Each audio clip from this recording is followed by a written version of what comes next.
नमस्ते। दुई border side बीचको धमाकेदार कन्टेस्ट, धमाकेदार म्याच, मजा आयो।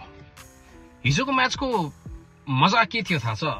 मजा यो थियो भने जनकपुर बोल्ट्स विराटनगर किङ्सका ब्याटर्सहरूमाथि हावी, त्यो रणनीति, त्यो थिंकिङ, त्यो स्लोअर बलरहरूलाई ब्याक टु ब्याक बलिङ गराउने र जब 135 रन मात्रै बनायो विराटनगर किङ्सले र जब विराटनगर किङ्स मैदानमा उत्रियो, विराटनगर किङ्स हावी भएको र त्यो टसल मजा आयो।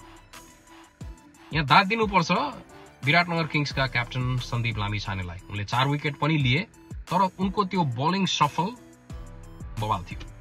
एउटा कुरा के हुन्छ भन्दाखेरि नि क्रिकेटमा, मैले ब्याटिङ साइकोलोजीको कुरा गरेको, जब तपाईँ लो स्कोर चेस गर्न मैदानमा उत्रिनुहुन्छ ब्याटर्सहरू, साइकोलोजिकली त्यो लो स्कोर भन्ने चीज दिमागमा घुमिरहेको हुन्छ र त्यो 1 रन 2 रनमा परिणत हुन्छ के।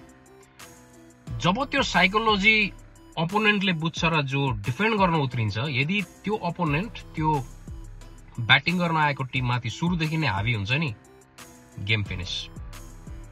सूर्य Tamang, the way he bowled yesterday, त्यो बल खाली बल स्पिन गर्ने मात्रै होइन नि, त्यो पिच गराए जहाँ, अमेजिङ।